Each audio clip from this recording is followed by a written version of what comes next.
देखिए, केंद्र सरकार का जो बजट है वो देश के अलग अलग हिस्सों से लोग जो टैक्स देते हैं उससे केंद्र सरकार के पूरी बजट की किटी बनती है। इस टैक्स की कंट्रीब्यूशन में दिल्ली के लोगों का बहुत बड़ा हिस्सा है। दिल्ली के लोग 2 लाख करोड़ रुपए से ज्यादा इनकम टैक्स देते हैं। 25,000 करोड़ रुपए से ज्यादा सेंट्रल जीएसटी में पैसा देते हैं। तो जब दिल्ली वाले 2.5 लाख करोड़ का टैक्स देते हैं तो दिल्ली वालों का भी हक बनता है कि उसमें से कुछ हिस्सा हमें वापस मिले।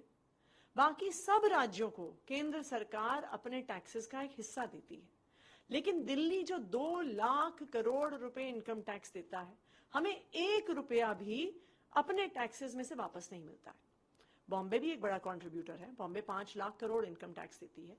उसके में से महाराष्ट्र की सरकार को 55,000 करोड़ रुपए शेयर इन टैक्सेस मिलता है। बैंगलोर भी देती है टैक्स, वो 2 लाख करोड़ का टैक्स देती है, इनकम टैक्स बैंगलोर के लोग। उनकी कर्नाटका सरकार को 33,000 करोड़ रुपए बजट में से शेयर इन टैक्सेस के तौर पे मिलता है।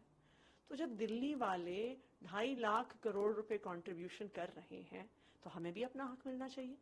हम ये नहीं कह रहे हैं कि हमें पूरा 2 लाख करोड़ दे दिया जाए, क्योंकि हमें भी पता है कि देश के बहुत सारे और हिस्से हैं जिनको डेवलपमेंट की जरूरत है। लेकिन इस 2 लाख करोड़ रुपए का 5% तो दिल्ली वालों का हक है, दिल्ली वालों का अधिकार है।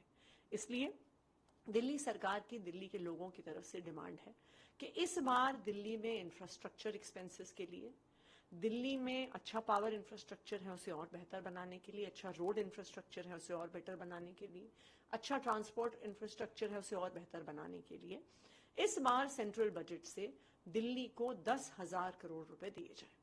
इसको